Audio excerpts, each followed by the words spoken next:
Yes, ma'am. Go on up there.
Herself for me, so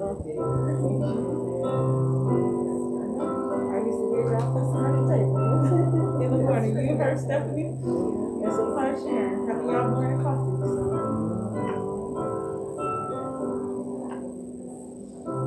It's good.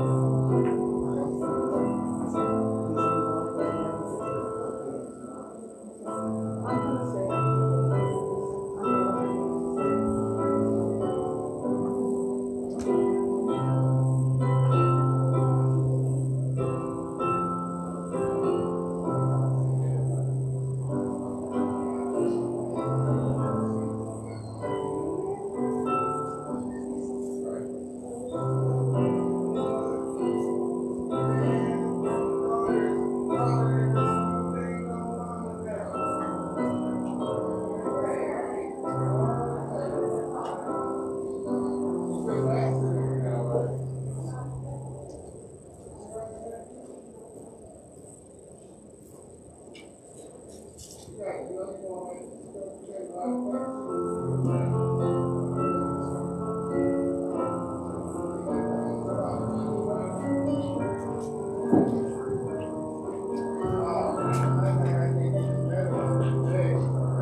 I didn't say that. I said the glasses.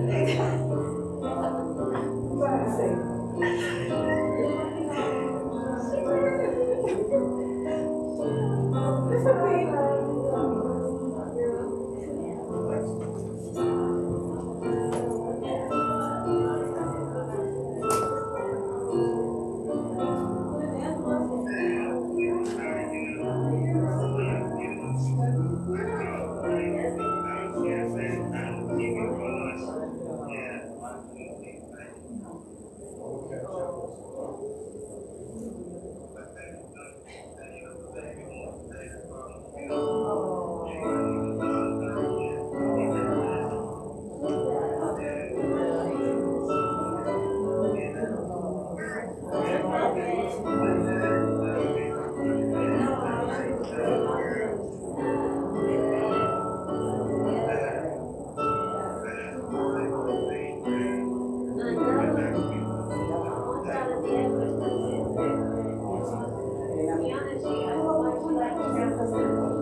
Right, everybody all spread out.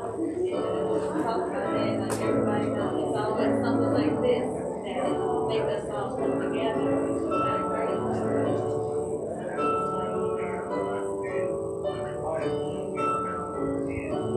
Yeah, my babies be wanting to know that. They got a whole lot of questions.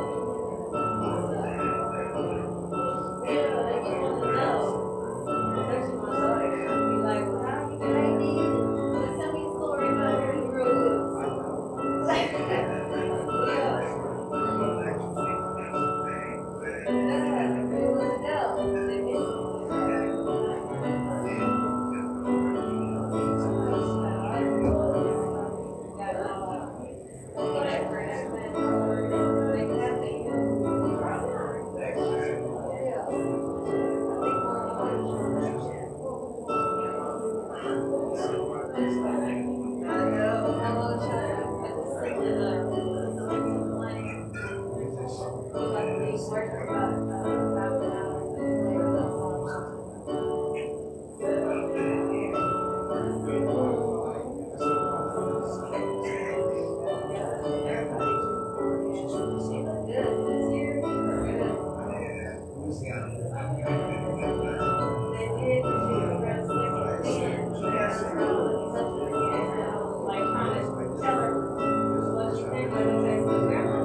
this family. You know, you got a couple of different family members in every family.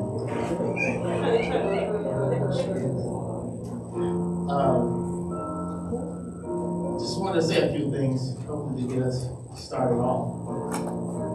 It's good to see everybody. Some family members may know that I'm a little reclusive, but I had to be here today for my grandmother, our grandmother. You know, just looking back and just seeing how much Grandma has done for me and everybody else. Since knee high. Everybody know that first day of school, you know, you go shopping for your school clothes. That first day of school, you just feel alive. My grandmother would let my mother use her card so that we could get school clothes. And my mother would try to pay her back throughout the year. I always remember that. As you get older, you see that life passes by so fast. I see all these young ones here today.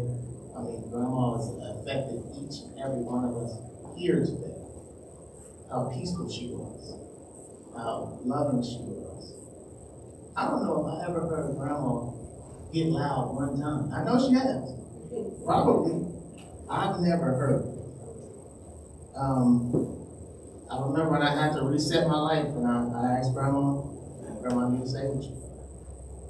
She always had an open door. I'm not sure how long I lived with her, but I stayed with her for a while. A lot of us have.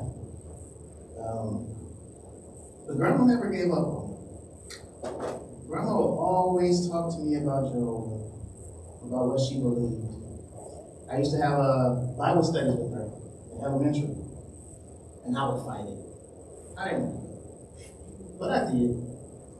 I went because she had the best snacks. Oh, no. To tell the truth, she had the best snacks. That's why I would go, and the only reason why I would go. But her hope was that something that she taught me would stick. The seeds that she was planting. Her hope was that one day I would allow Jehovah to make those seeds grow. And she just never, every time I would go visit my mom, there would be a stack of watchtowers. It was like every time with my name right there on the top of it. She would ask me, how was your day? But then she would go on and talk about the hope that we have, how wonderful Jehovah, the Son Jesus is. Like clockwork. And she was always neutral. Always neutral. And there was one time in my life where I got upset how neutral she was. Long story, don't want to get into no family drama. But she would never take my mom's side. She would always stay in the middle. I'm like, wait a minute. But when I started studying the Bible, I realized why she was neutral. And I appreciated the fact that she was neutral. But, you know, the proud, becoming baptized, starting to serve Jehovah the way he intended. I was happy, but I was more happy that that's what Grandma wanted.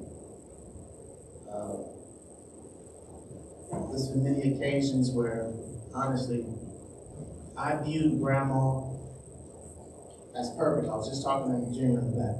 I viewed her as perfect.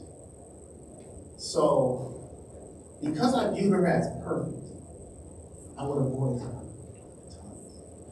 When I was just living, and I know I was making decisions that she would not want me to make, I would avoid her. Why? Because I didn't want to make her sick. I didn't want to disappoint her. She was my conscience. Honestly, she was my conscience. I would always think about Grandma. Whether I think about her when I was doing good stuff. I believe I only thought about her when I was doing bad stuff. That's a shame. But our grandma, she believed that Death is falling into a deep sleep. Being conscious enough. That's what she taught me. That's what she showed me through the pages of the Bible. And I'm looking forward to the day when we throw a resurrection party. Grandma was just talking about this. We throw a resurrection party. And Grandma will come walk. I don't know how it's going to work out. He didn't put that in the Bible. It's going to be in some scroll somewhere. It's going to be a nice, orderly way. But we're going to throw a resurrection party. And she's going to see her son, Mike. She's going to see her daughter, Sharon. She's going to see my mom, Stephanie. We're going to have the biggest gathering party there is. Modestly, because we know we got to do it modestly. But I just wanted to share a couple of those memories that I had with Grandma. She was so proud of the decision that I made. And honestly, that's the highlight that I have that I want to leave you guys with. That she never gives up. She never gave up on me. Never. She always, I don't want to get too much into the talk on Saturday, but she was the calm of a hurricane. You know what I mean? A hurricane, outside of a hurricane, it's hectic. But the eyeball of that hurricane is calm.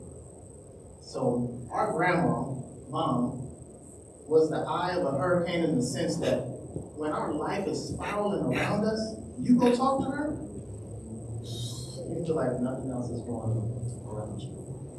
So that's what I'm going to leave you guys with. That's all I have to say. That she never gave up on any of us. She was always there for us. We all have our own personal stories about that. But that was my grandma. She never gave up on me. And I thank her for that. I love her for that.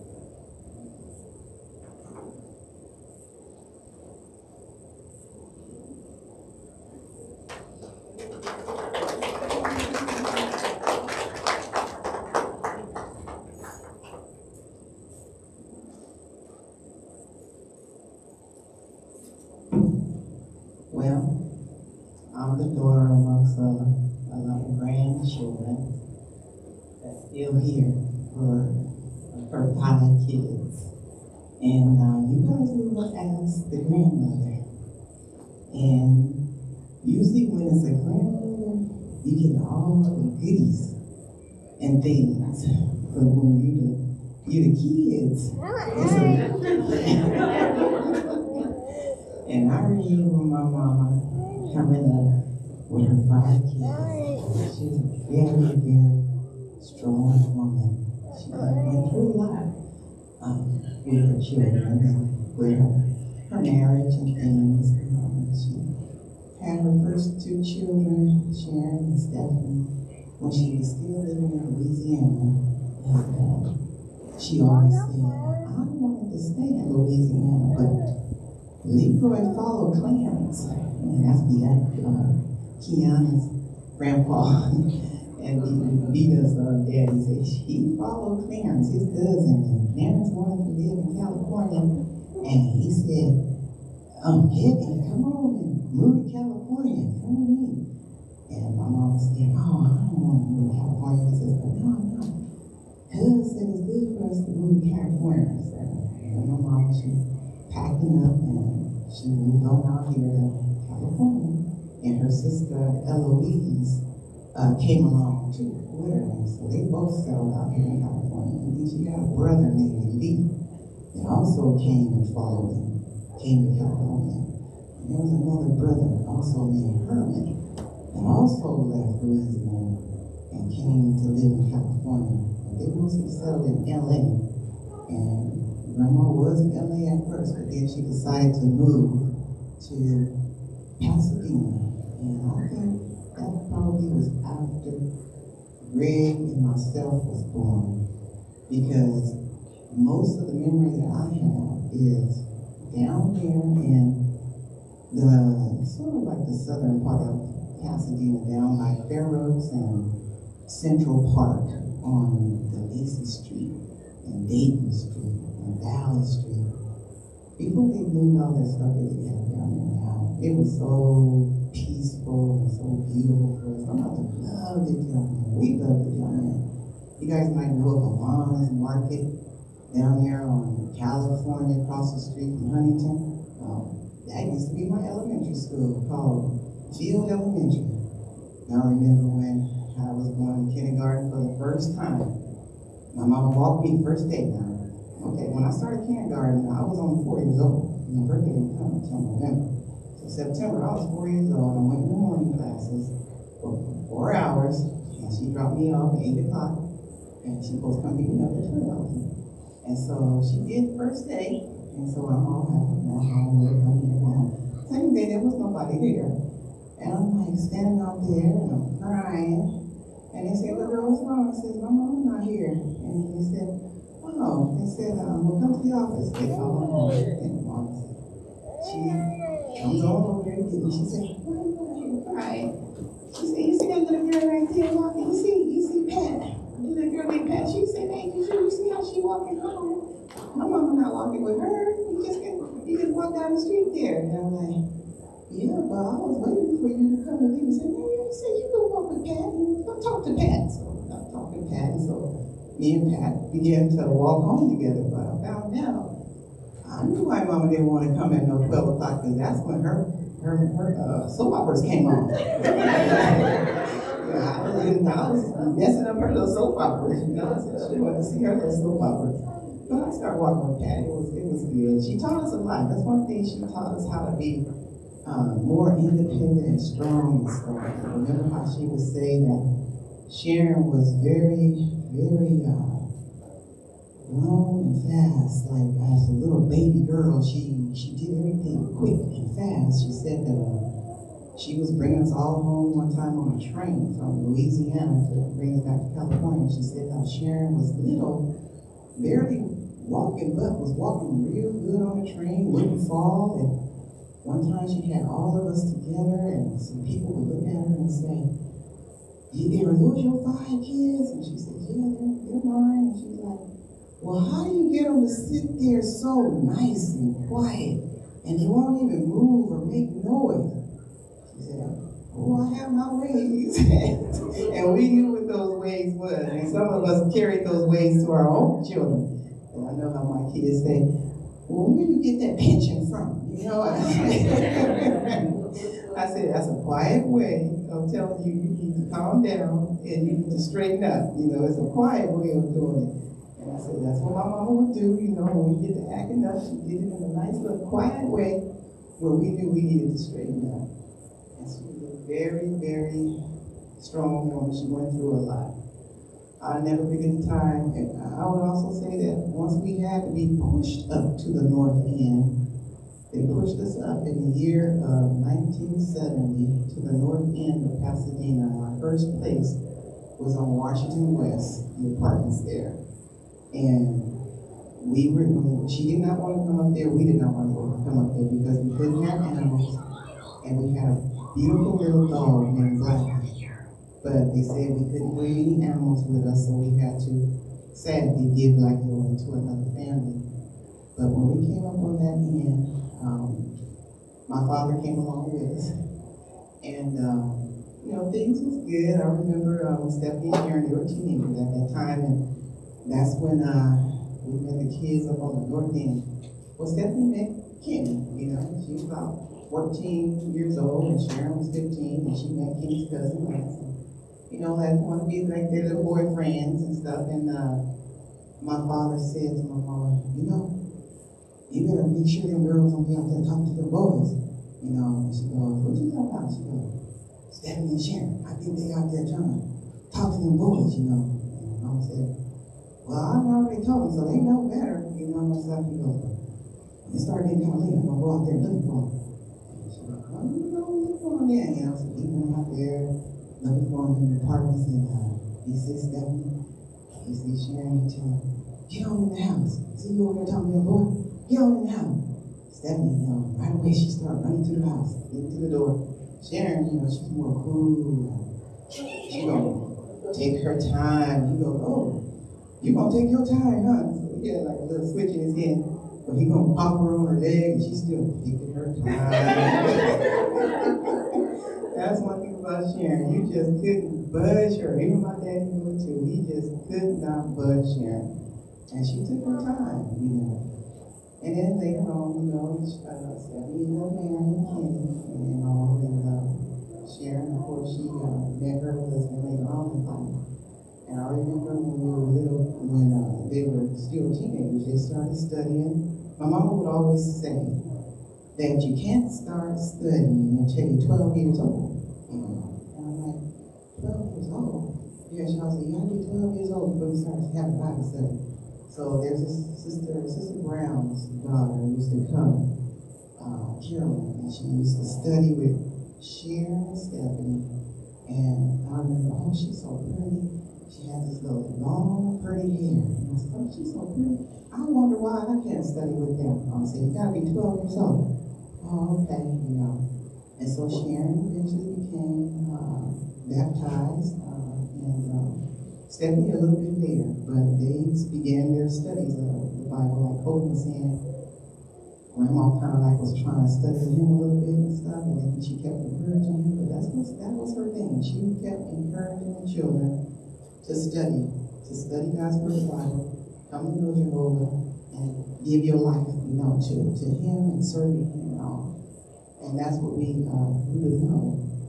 My father, he did for a little while, but he later felt like the person he was studying with didn't seem to care about him that much. So that kind of like stumbled him, but he just didn't want to study anymore. But my mama kept trying to encourage him anyway. And then as we continued to grow older as kids, we lived right there. I mean, they changed the name of the apartment so many times. When we first moved there, they were called Washington West. Then my mom, she was there for about, I think, maybe 4 years, and then she moved for 2 years. Then she moved over to the other side where they call it King Village. But at the beginning, they were calling them the Co-op Village because they were trying to sell them. It was too many of them, so they just changed the name to Co-op Village. So she moved over to 1191 North Fair Oaks, 3 bedrooms. So we were there, and I remember Stephanie when she had gotten married. She got a 1-bedroom in there. A lot of people don't know Stephanie had a 1-bedroom in the apartments there. This when Dwayne was a baby and Kenny was in the military. And one day, we went to the meeting, and when we came back, Stephanie noticed somebody had broke into her little 1-bedroom apartment, and that made her very scared. So then she told Mama, like Colton said, Mama always took everybody in. She told Mama, I don't want that 1-bedroom no more. I want to move back home. She said, oh, okay. You scared? Yes, I want to move back home. I said, okay, go on. You can move on out of there and go on back home. So Stephanie gave up her 1-bedroom and got the land, and they came right on back home and waited until Kenny got out of the military for her before they ended up getting another place. But it's a lot of stories about her and her family and how she always kept her doors open, just as Colton said, not only to the kids and her children. Like I remember when I had to come back one time. I had problems with my husband. I come down there talking to her, telling her, oh, I'm having a problem with him, and he telling me to get the kids to go. And she said, he did. She said, well, you kids, just come on down here, come on down here, come on. And we just go in there, and we all 3 of us, and I'm pregnant with Bumpy. It's me, Tyrese, and Junior. I'm pregnant with Bumpy. We go in one of the little bedrooms, and we stayed there until Kevin come to his senses. And when he came to his senses, then we went on, and Bumpy being born, we went on back home. But that is her legacy, where she always had her door open for anybody that needed to come and seek refuge there. It didn't matter, who you were, as long as she knew you, she's going to go ahead and open her door and let you in. She, as she started getting older and things, these last 5 years after, I remember praying to the Heavenly Father Jehovah when Stephanie was sick, and I asked her, I said, God, Heavenly Father, my mama, she might need some help, and I need Stephanie here with me because Sharon's gone, I need Stephanie here. I know she's sick and all, but could you at least let her stay, to see LJ at least get to be 20 years old? I don't know how much longer we got left in this world and all, but can she stay at least 20 years? You know, that way we can keep helping mom together. You know, she'll be here with me because, you know, I don't have Sharon anymore. And I've been praying to him and just asking if I could just have that time and she could just stay, you know, we could do a miracle and let her get miraculously healed and she could stay here. We could do this together and take care of mom. And then Cynthia began to get sicker and sicker. And the day came when she had passed. And I took that as my Heavenly Father was telling me, no, you don't have to do this. I'm leaving you here to do this. You don't have to be there for your mom for as long as it takes. And do whatever you can to be there to help her. Because she always would say to others, and even to me, she would say, oh, special events, I get to see you. Oh, this come up or that come up, that's when I get to see you. I don't never hardly get to see you. Where you been? This and that. She always just tell me that. Now, I like Cole would say, sometimes it's because you just feeling a certain way and you don't want to disappoint her, you don't want her to get on your case, so you kind of like avoid her a little bit, you know. But she was right, you know, and I said, oh, Mom, you should be glad when you see me. Don't get on my case, just be glad and happy you see me. She says, oh, you right. So I took it as the Heavenly Father said, no, you're going to be here, you know, because he knew what she would say to him. You're going to be here for her. So now Stephanie's been gone nearly 5 years, and I came back in my mom's life in May 2016. And I've been there with her all this time until 2021. And we have got to know each other better than we ever knew each other our whole life. She became not only my mother, she became like my best friend. I mean, we would do things, we would go places together, we would talk about stuff, and her favorite place to go was Denny's. And she always ordered her favorite meal, her 2 hot cakes, her 2 scrambled eggs, her 2 strips of bacon, her hot cup of coffee with no cream, but with about, I'll say about almost 10 little things of sugar. She kept putting sugar in the coffee. I said, Mom, why you putting that sugar in that coffee? Oh, I like my coffee sweet. You know, I don't want no cream. So she would put all this sugar in. And I said, that's too much sugar. She said, no. And she'd get her syrup and she poured it all over her pancakes. And she would eat every single drop. She said, look at me sitting up here being greedy.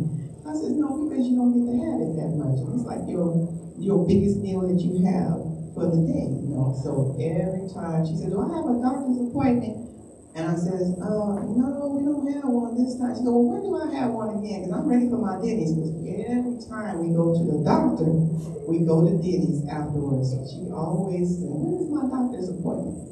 And so we did those things together. And she said, well, I need something to wear to the meetings. Let's go over to JCPenney so you can find me something to wear. So we go to JCPenney and she's looking all around and she's finding these outfits. We take them home. She said, man, don't take me. And I'm going to ride to the Kingdom Hall with her. So I need these outfits. I said, okay. So then I would take the outfits home and all, and then next day I come. She said, what you do with them outfits we bought? I said, you took them to your room. She said, they're not in my room. I said, yes, they are. Where? I said, okay, let me go up here. I go up there, they're hanging in the closet. I said, they're up there hanging in the closet. I said, yeah. You show your grandma that her outfits are hanging in the closet. So when she's ready to go to the Kingdom Hall, she have her outfits put on. And I said, okay. She said, but I be showing her all the time, but okay. So then I go and show her again. And then another day, lo and behold, you know, she asked me, where are my clothes at? Where are those clothes that we went and bought? And I, you know, it just gets to the point you get used to it. I said, oh, they up in your room. Or maybe I have them at my house. I'll go look for them. I'll find your clothes for you. Make sure you have your clothes. And she'll say the same thing. Got to the point where she'll ask the same questions, so she'll say the same things to you. And I repeat and just answer her again, you know, because I knew that it was getting to that time when she didn't remember. She really seriously didn't remember that she had said to you. So I just would repeat again whatever it was, and she always knew business that I didn't know. You know, she'll tell me things like, "Oh, Noya, she went back to Maryland," and I said, "When went back to Maryland?" "Oh yeah, just the other day."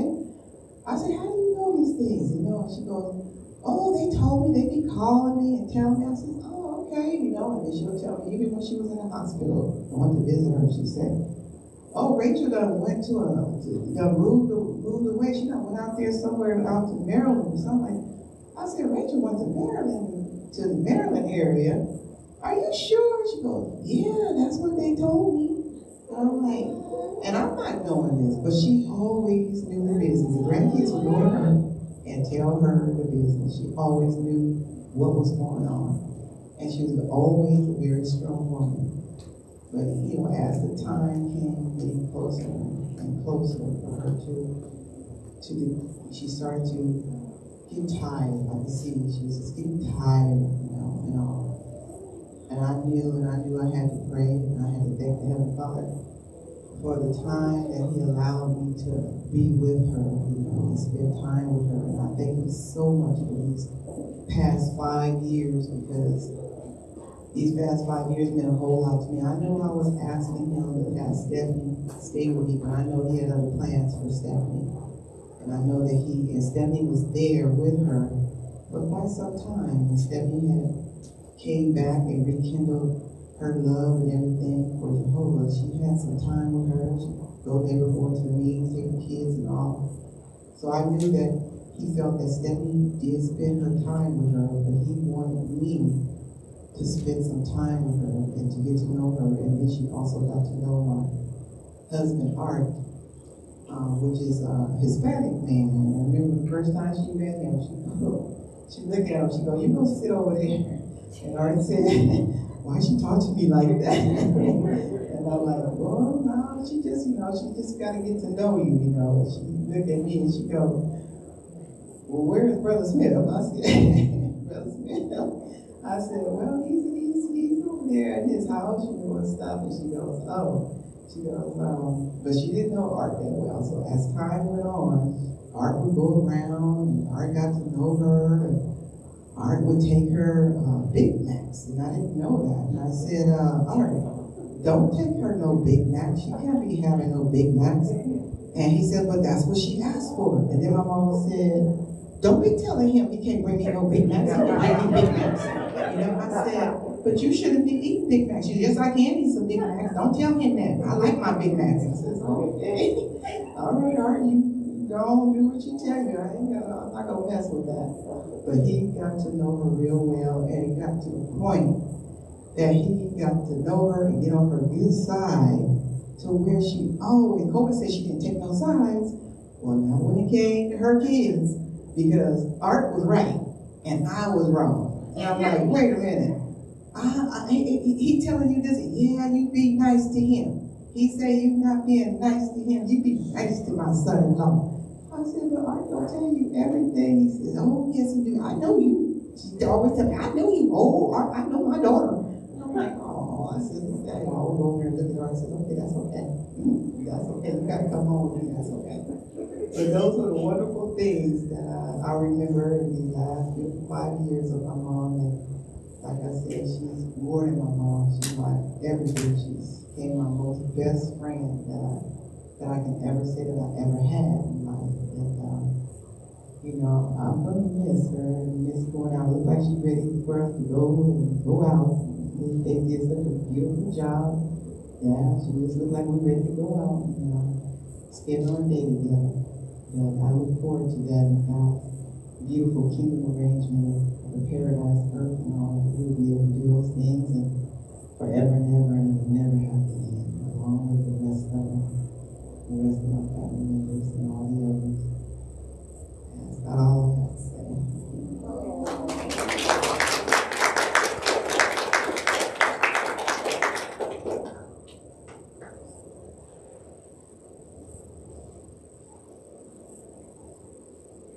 I got to laugh because of me and my grandmother.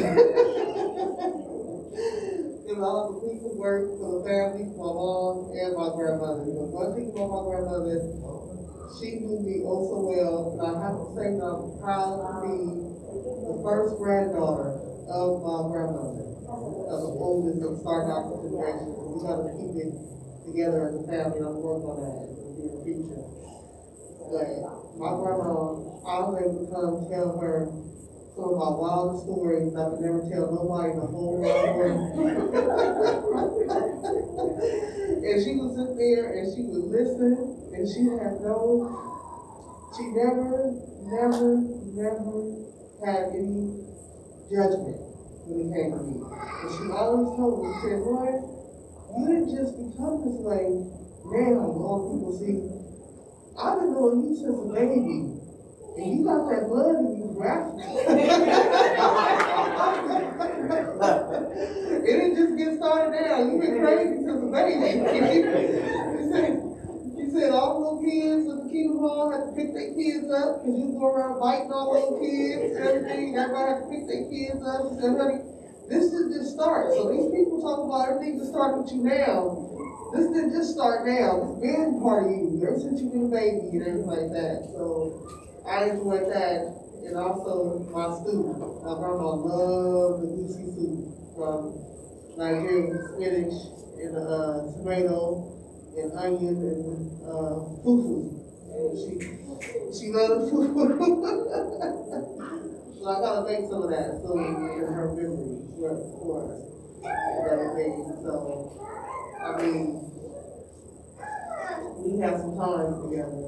And I just tried to share that with her. She knew me more than anybody. She knew me more than I even knew myself. She was able to tell me things about me that I don't even know. Growing up to understand who I am and where I'm going, and I love faith too, because this hope, we wouldn't be able to stand here like this and have this hope of resurrection and we'll see her again in paradise. That's the best hope she could have brought to this family. The best teachers she could ever taught to the family. And that's all I have to say.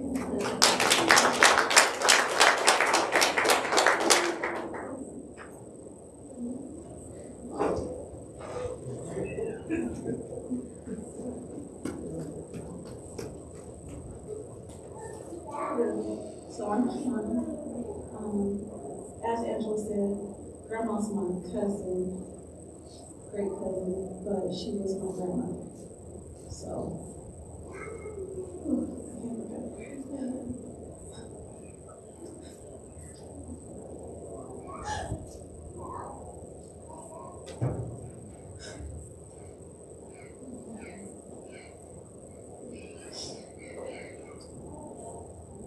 when it was just me and my mom, Grandma took us in.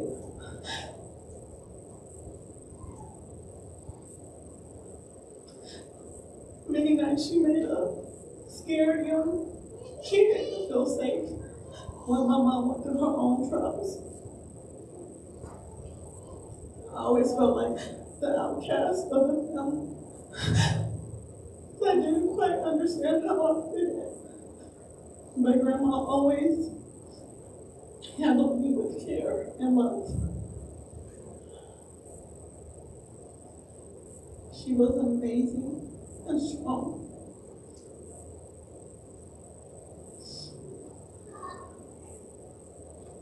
I'm truly grateful that my mom had her. I lost my Nana, which was my mom's mom, when I was 12. And any time that I was able to come to California, Stephanie and Grandma opened the doors to me and my sisters. They allowed me to be able to be a kid, even though I was the oldest of four.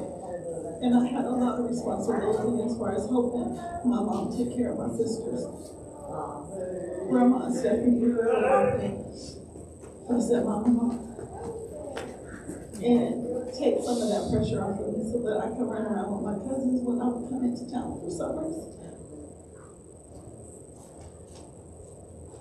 When we moved away from Vegas, one of the scariest parts was I wasn't gonna have you guys anymore. because you guys often stepped in when I needed that love and support.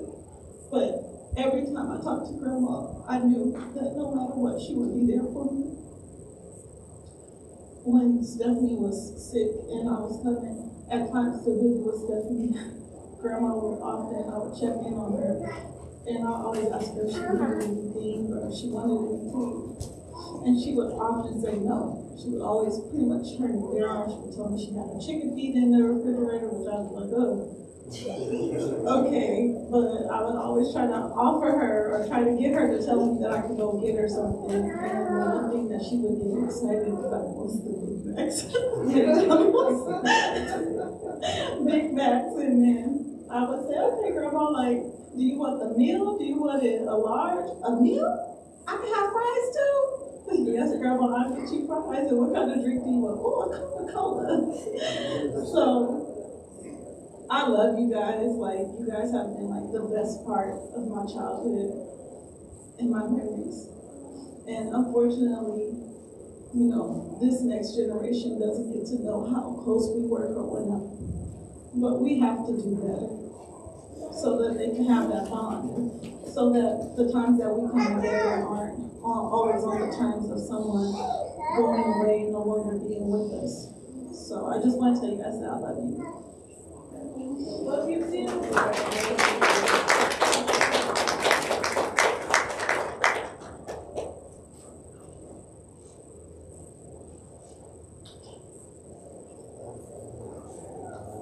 You look at it.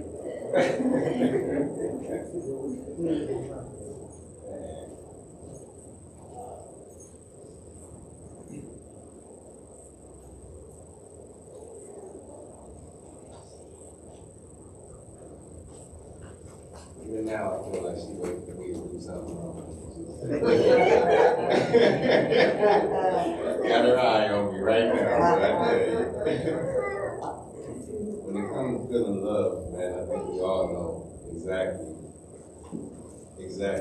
where we needed to find that love, because we always found our way coming back to it. It don't matter how far you travel,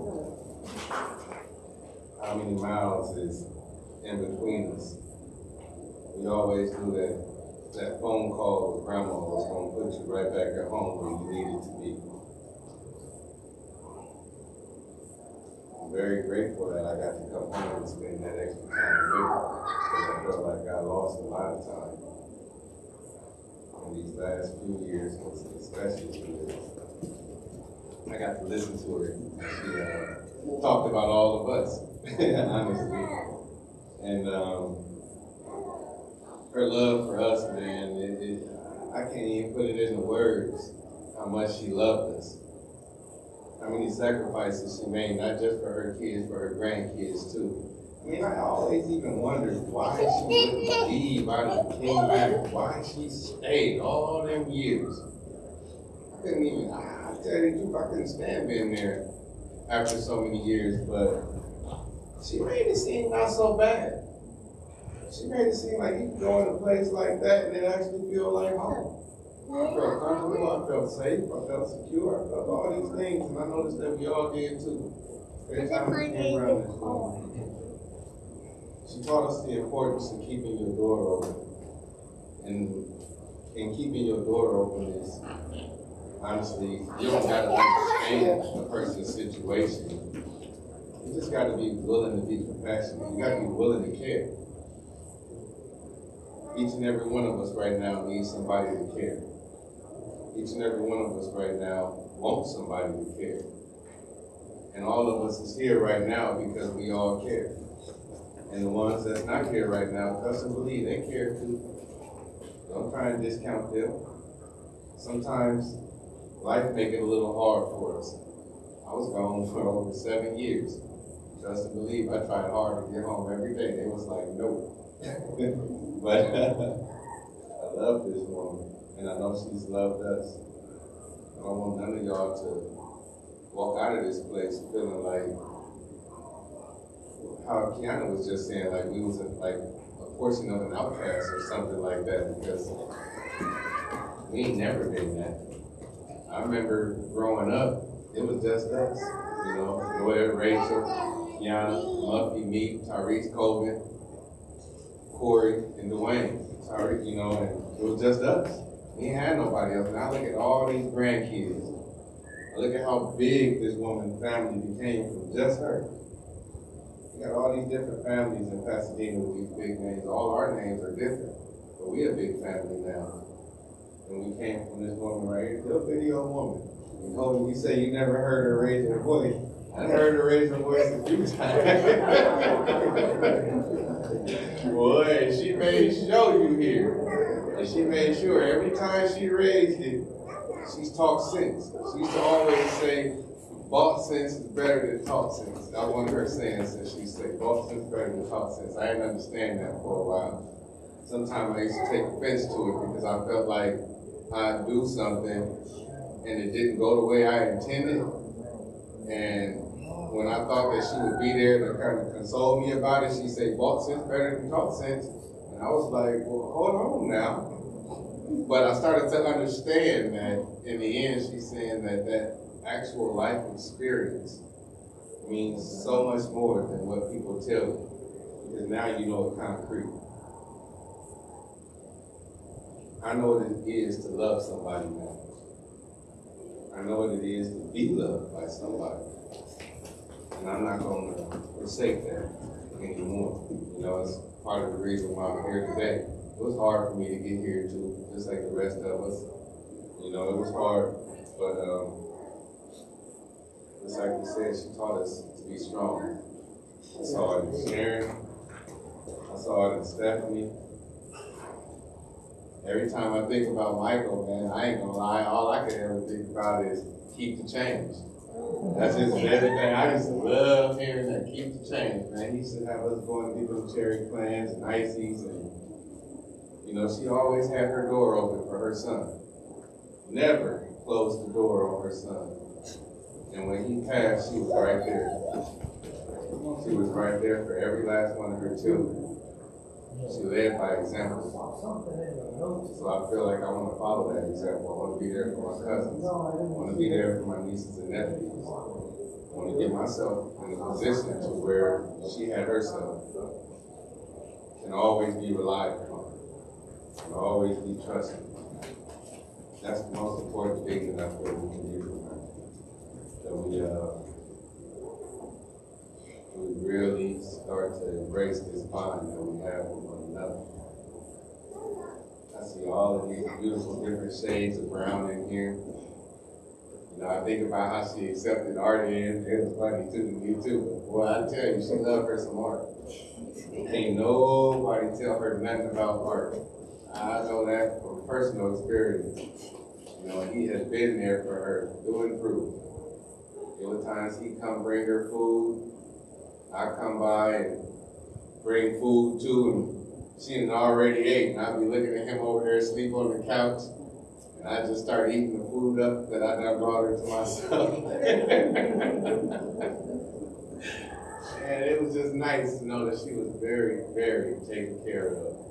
I know some of y'all feel bad that we wasn't around as much as we would have, or we wanted to be, but don't feel like that, because truth be told, she was taken care of. She didn't suffer. She didn't go without. And she thought about each and every one of us all the time. She had no problem with telling us about it.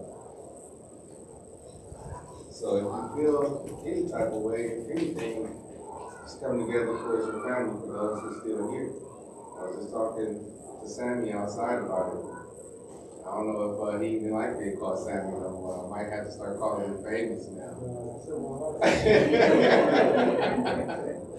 But truth be told, I love my family just as much as she loved her family.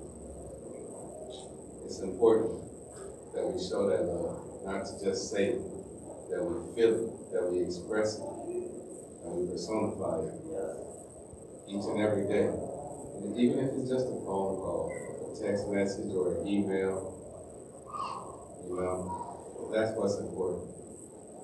Those days that I come by her house, it's funny to me because it was like some habits you can't change.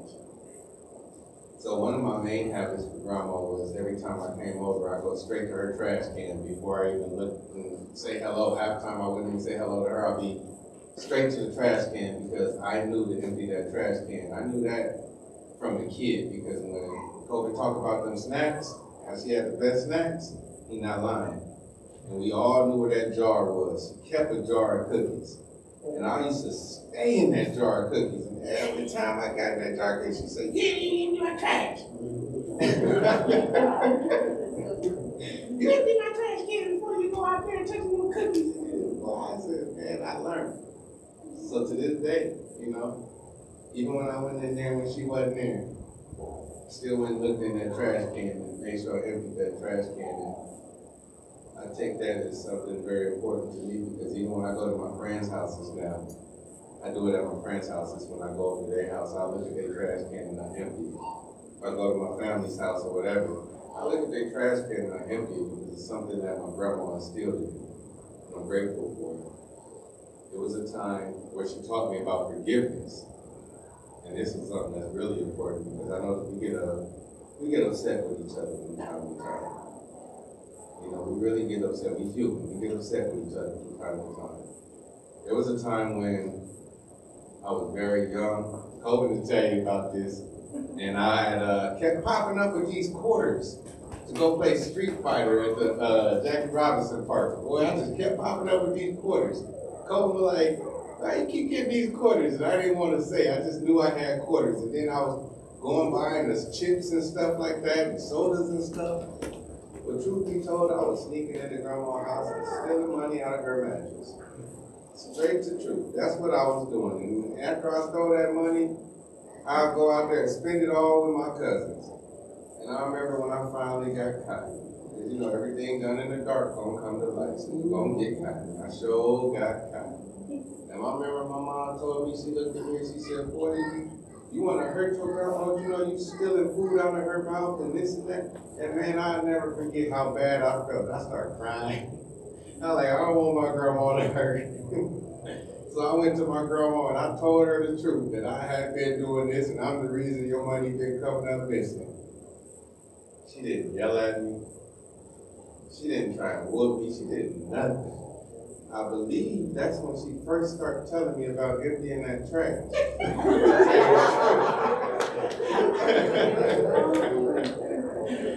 And that was the first time I ever experienced forgiveness and compassion. And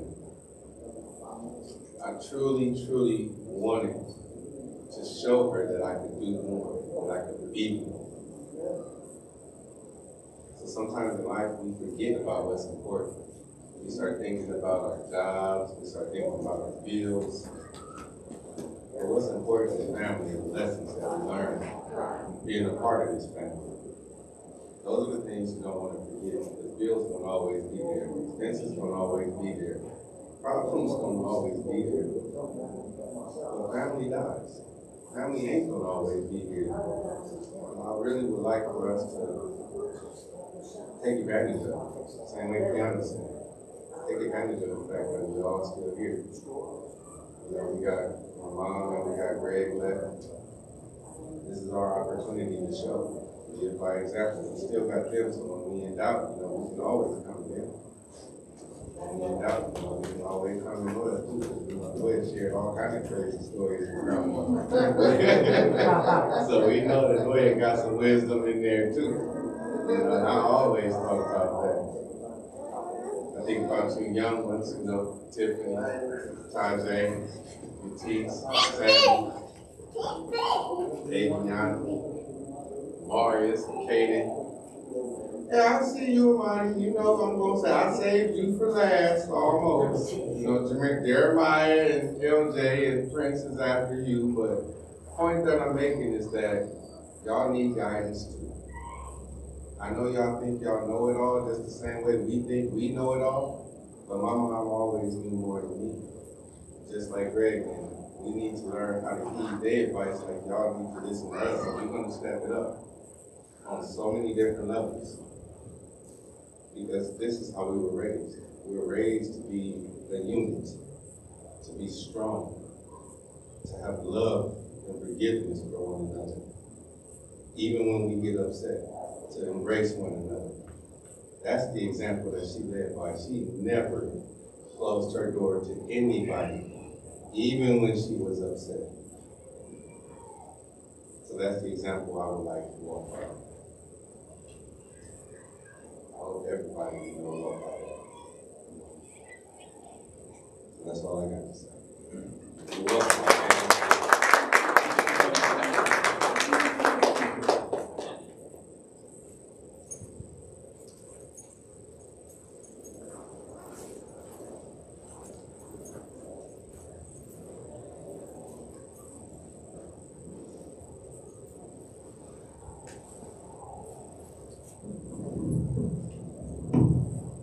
To the White family, we'd like to thank you guys for allowing us to serve you this evening. I know that you guys are waiting. The Bible says, absent from the body is to be present with the Lord. So we know Grandma is in a better place. And she wouldn't trade places with none of us.